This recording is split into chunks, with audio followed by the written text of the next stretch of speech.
Olá, meus amigos. Vamos trabalhar e resolver algumas questões de matemática e suas tecnologias. Vamos à primeira questão?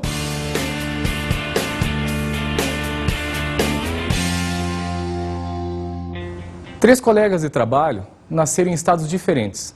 Um é gaúcho, um é paulista e um é mineiro. Seus nomes são Marcos, César e Paulo. O gaúcho é o mais novo entre os três e é filho único. Paulo é mais velho que o paulista e é casado com a irmã de Marcos. Em que estados nasceram respectivamente Paulo, César e Marcos? Letra A, São Paulo, Minas Gerais e Rio Grande do Sul. Letra B, Minas Gerais, Rio Grande do Sul e São Paulo. Letra C, Rio Grande do Sul, São Paulo e Minas Gerais.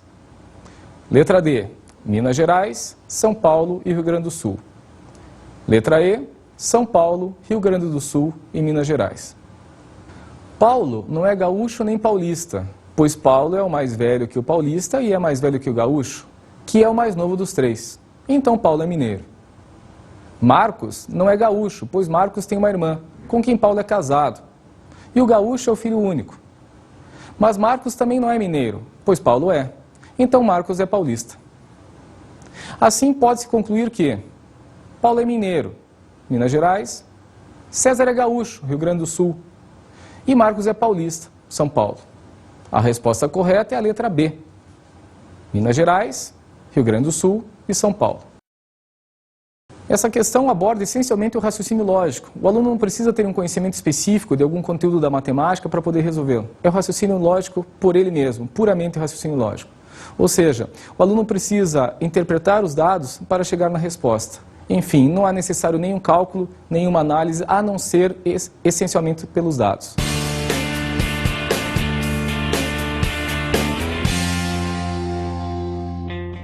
Um dos maiores estatísticos ingleses da atualidade é Dennis Victor Lindley, nascido em 1923.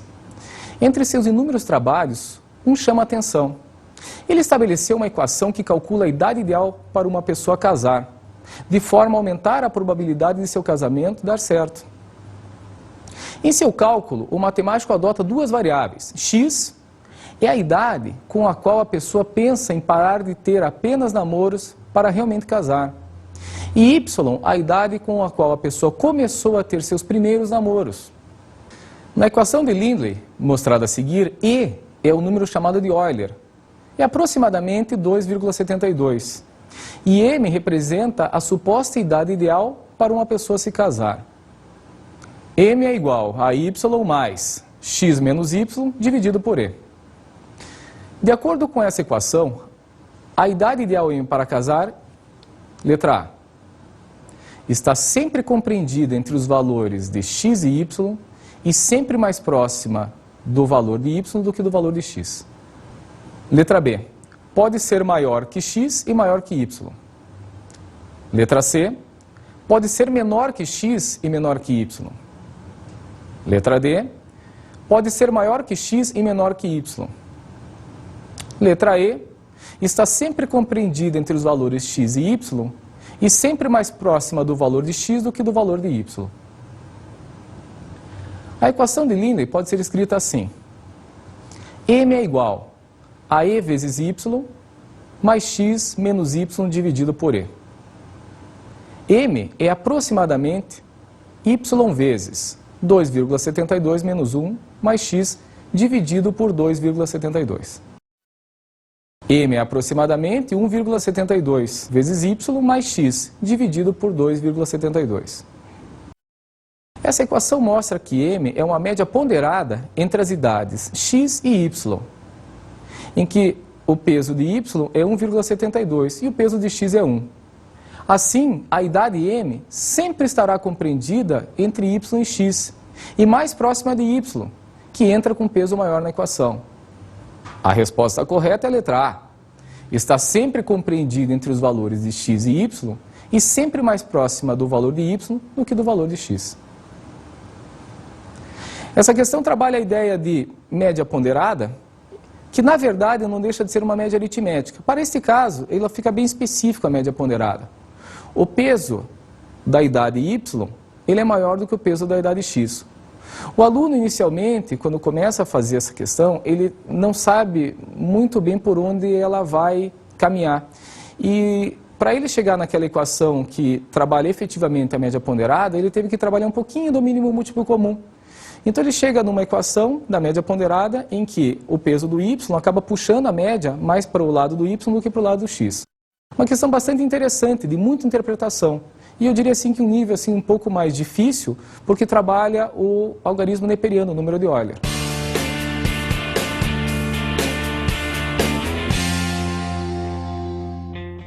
Escolha um número de 3 algarismos. Agora escreva o número de 6 algarismos formados pelo número escolhido anteriormente, copiado 2 vezes. Divida este novo número por 7. Divida o resultado por 11. Divida o novo resultado por 13. A resposta final é: letra A. O número de 3 algarismos escolhido inicialmente, pois foram feitas 3 divisões por números primos consecutivos e menores do que 100. Letra B. Um número de 3 algarismos menor que o escolhido inicialmente. Letra C. O número de 3 algarismos escolhido inicialmente, mas com a ordem de seus algarismos invertida. Letra D.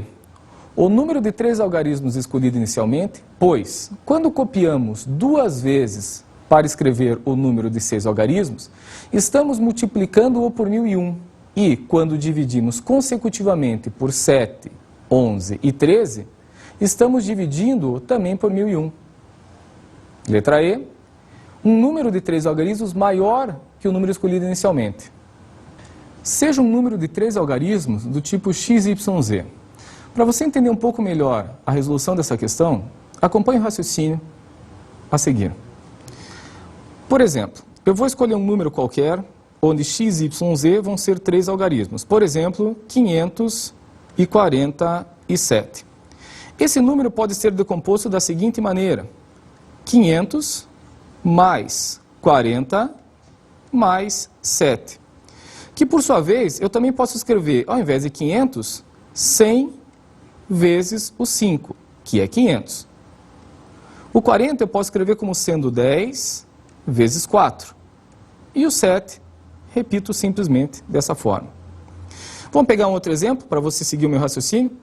Vamos pegar um exemplo assim agora com 4 algarismos. 2, 5, 2.548, por exemplo. Esse número pode ser escrito como sendo 2.000 mais 500 mais 40 mais 8. Ou eu posso escrever de uma outra forma também. Ao invés de 2.000, eu posso escrever como sendo 1.000 vezes 2 mais 100 vezes 5 mais 10 vezes 4 mais o 8. Assim, se eu pegasse um terceiro número de 3 algarismos, que eu quisesse escrever dessa segunda maneira que você está acompanhando comigo, por exemplo, 753. Eu poderia escrever como sendo 100 vezes o 7, que é 700, mais 10 vezes o 5, que é 50, mais o 3. Por que a ideia desses números aqui, eles são importantes para a resolução dessa questão? Porque se nós tivéssemos um número, como foi proposto, x, y, z, onde o x, o y e o z são 3 algarismos, eu poderia escrever esse número da seguinte maneira, como sendo 100 vezes o algarismo x, mais 10 vezes o algarismo y, mais o algarismo z. Esse número pode ser escrito na forma 100x mais 10y mais z.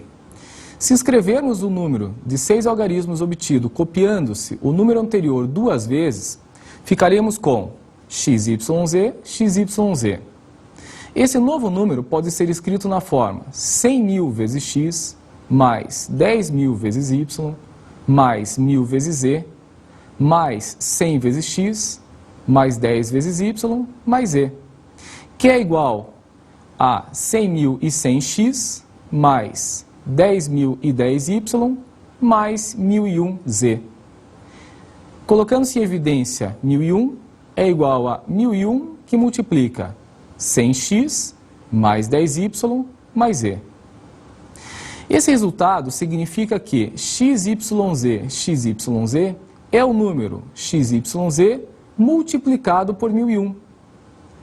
Quando dividimos XYZ consecutivamente por 7, 11 e 13, estamos dividindo pelo produto desses três números, 7 vezes 11 vezes 13, ou seja, 1001. Como o número de três algarismos escolhido inicialmente foi multiplicado e depois dividido por 1001, o resultado final é o número escolhido no começo. A resposta correta é a letra D. O número de três algarismos escolhido inicialmente, pois, quando copiamos duas vezes para escrever o número de 6 algarismos, estamos multiplicando por 1001. E quando dividimos consecutivamente por 7, 11 e 13, estamos dividindo também por 1001. Essa é uma questão um pouquinho mais técnica em relação às outras. Ela tem um conteúdo assim, um pouco mais seco, ela não é tão contextualizada quanto outras questões que tivemos a oportunidade de resolver aqui. Mas ela tem um raciocínio lógico bem interessante, onde trabalha a parte de múltiplos e divisores, números primos e principalmente a decomposição de um número em dezena, centena, milhar, unidade, enfim, dessa forma que eu mostrei para vocês. Veja, essa questão ela tem uma dificuldade grande do aluno perceber que, ao repetir o número, ele se torna um número divisível por 1001 e perceber também que o produto de 7 por 11 por 13 é 1001. Não é uma questão imediata, é uma questão difícil, mas que o aluno precisa de uma interpretação e também uma avaliação em termos de múltiplos e divisores.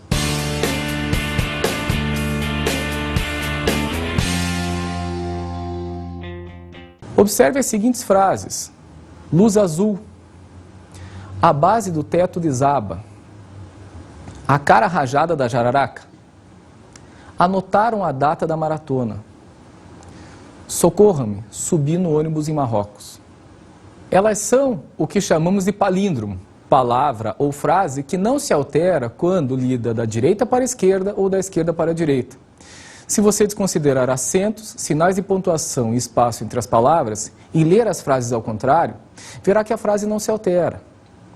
Bem, quando isso ocorre com números, por exemplo, 44, 1771, 346.643, por exemplo, damos o nome de capicua. Adote para essas infinitas capicuas a seguinte classificação. Número 1. Comuns. Formam-se com números quaisquer como 454 ou 58.785. Número 2. Eventuais. Formam-se com datas como 27 de novembro de 1172, 27 de 11 de 1172. Número 3. Raras. Formam-se com datas e horários como 24 de janeiro de 1991 às 10 horas e 42 minutos. E número 4, raríssimas. Formam-se com datas e horários, sendo que os três conjuntos de 4 algarismos são idênticos, como 20 de fevereiro de 2002, às 20 horas e 2 minutos. 20 de 2 de 2002, 20 horas, 2 minutos. A partir do ano de 2009, qual alternativa mostra os meses em que ocorrerão, respectivamente, as próximas capicuas eventual, rara e raríssima? Letra A. Fevereiro, janeiro e dezembro. Letra B. Janeiro, outubro e agosto. Letra C. Julho, dezembro e fevereiro. Letra D. Março, junho e novembro. Letra E. Fevereiro, abril e maio. Eventual só ocorre em anos terminados em 0, 1, 2 e 3. Suponha uma data com o ano terminado em 4. Para ser uma capicua, ele teria que começar também com 4. Mas não existe dia 40, 41, 42. Da mesma forma, não existe dia 51, 62, 74, 87, 92. Assim, para a próxima capicua eventual, será em 2010. Invertendo-se esse número, tem-se 01 de 02 de 2010, ou seja, 1º de fevereiro de 2010. Rara. só ocorre em anos que também são uma capicua, pois eles representam a parte central da capicua, que envolve data e horário. Assim, o próximo ano com essa característica será 2112. O ano anterior foi 2002.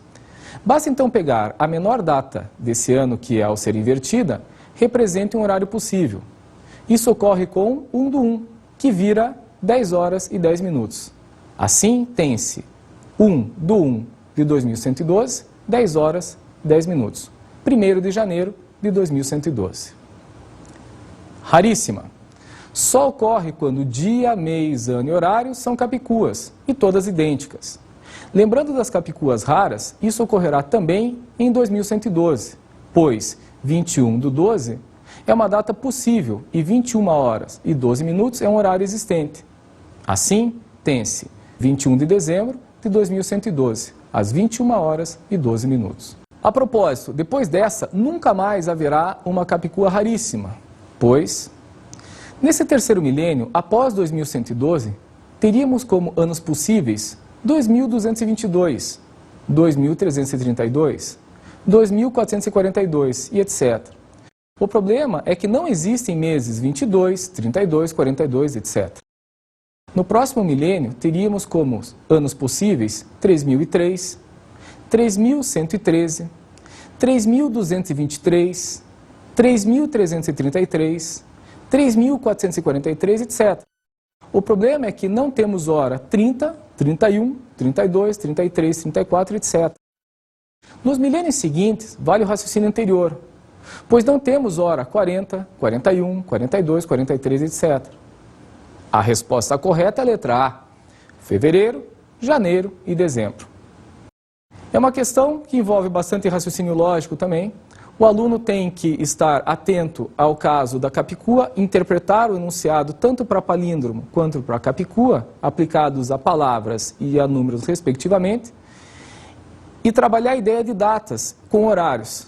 O aluno tem que cercar as possibilidades. Isso requer assim um pouco de prática dele, talvez não especificamente desse problema, mas da ideia de poder mudar a posição e perceber que datas, horários, dias, anos, enfim, eles podem reverter na mesma ideia, sempre trabalhando a ideia de capicua. Também trabalha a ideia de agrupamentos, onde o aluno que tem uma ideia mais formada sobre análise combinatória e arranjos, combinações e permutações, principalmente na parte de arranjos, ele talvez tenha uma facilidade melhor para poder entender o enunciado.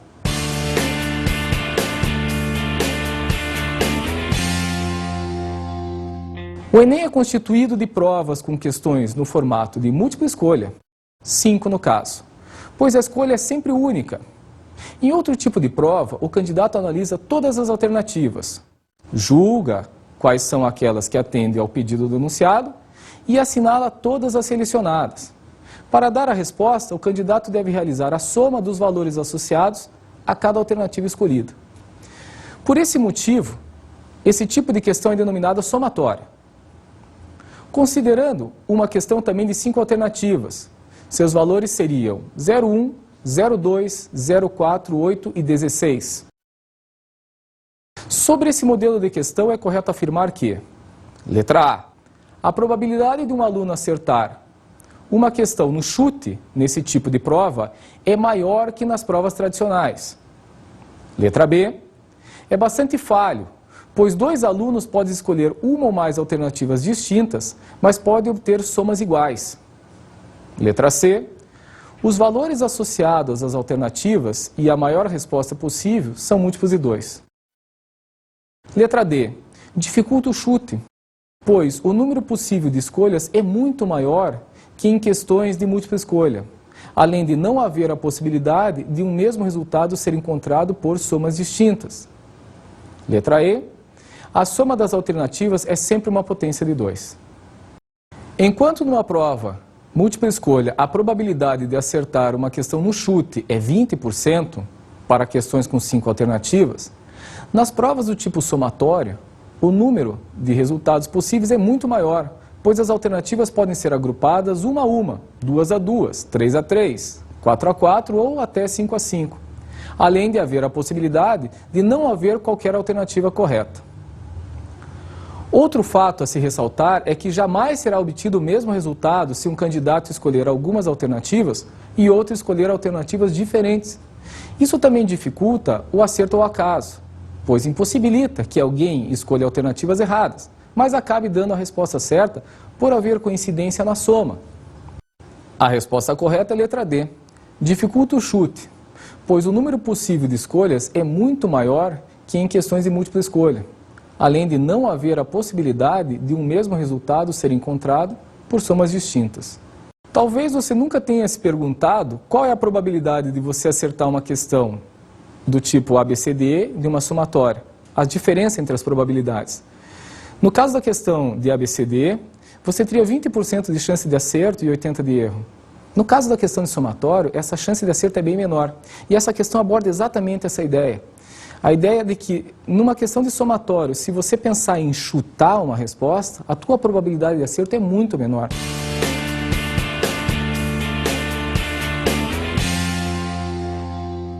Segundo estimativas de pesquisadores, a área da superfície corporal aproximada de uma pessoa pode ser calculada pela seguinte equação, em que m representa a massa dela.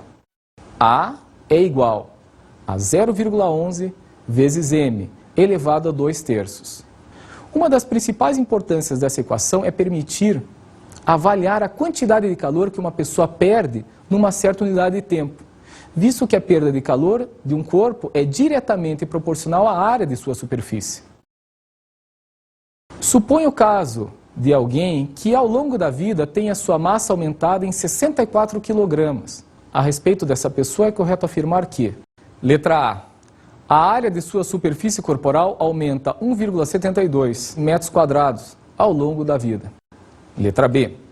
Em algum momento da vida dessa pessoa, a área de sua superfície corporal pode ter chegado a 2 metros quadrados. Letra C. Ao nascer, a área da superfície do corpo dessa pessoa era certamente maior que 0,44 metros quadrados. Letra D. Ao longo de toda a vida, a área da sua superfície corporal não chega a quadruplicar. Letra E. Em algum momento de sua vida, essa pessoa teve a área da sua superfície corporal maior que 1,5 metros quadrados. Reescrevendo a equação fornecida, tem-se A é igual a 0,11 vezes raiz cúbica de m elevado ao quadrado. Se uma pessoa engorda 64 kg ao longo da vida, é possível afirmar que m é maior que 64 kg. Dessa forma, A é maior que 0,11 vezes a raiz cúbica de 64 ao quadrado, que resulta em A maior do que 1,76 metros quadrados. A resposta correta é a letra E. Em algum momento de sua vida, essa pessoa teve a área de sua superfície corporal maior que 1,5 metros quadrados. É uma questão interessante que trabalha a ideia de uma função, que envolve duas grandezas, massa e área. Possivelmente, essa relação entre massa e área por meio dessa equação é uma equação empírica, ou seja, é baseada em dados e não numa dedução. O aluno teria que ter um domínio, uma ideia muito boa de funções, mas talvez a simples substituição de um valor do m para você poder ver a variação do A, da área. Nesse caso, essas grandezas não são diretamente proporcionais. Elas são, sim, proporcionais, mas não diretamente proporcionais. É uma questão de um nível que eu acredito que seja de fácil para médio, mas que o aluno que não tiver o domínio de funções, provavelmente ele vai ter muita dificuldade.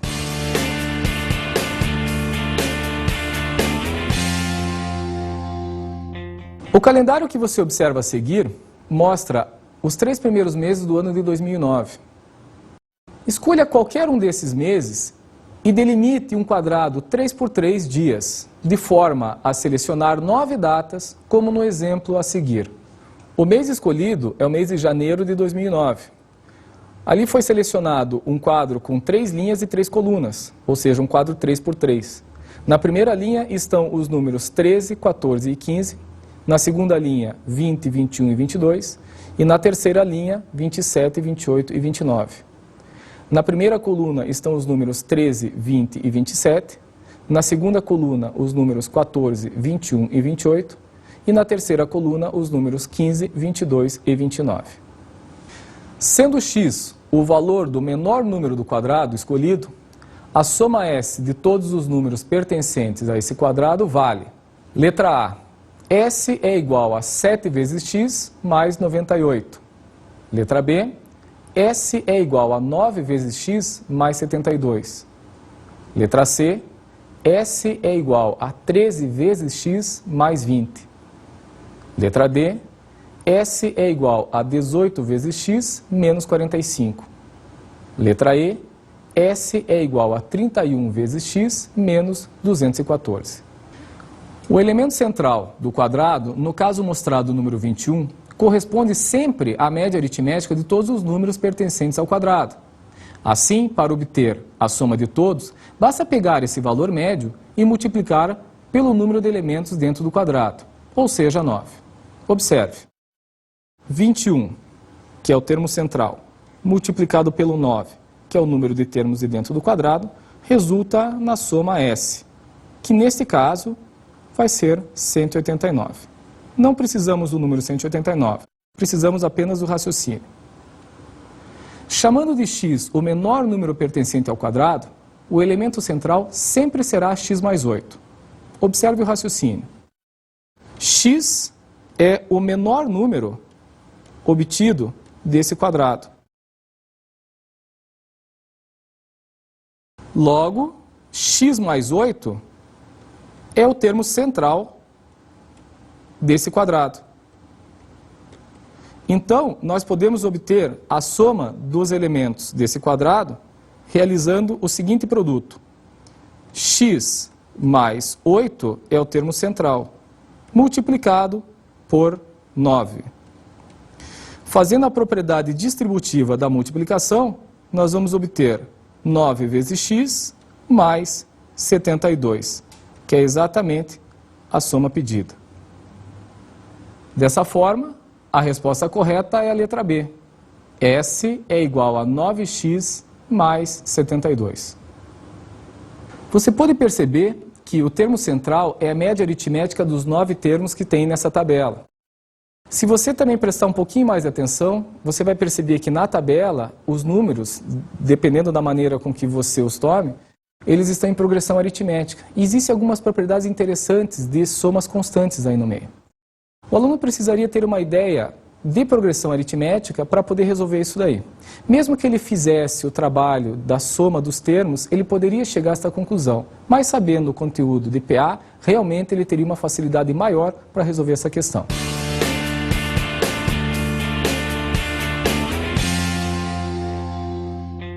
O imposto de renda retido na fonte é o imposto em que os trabalhadores têm automaticamente descontado de seus rendimentos mensais, sendo uma das mais importantes fontes de arrecadação para o governo federal.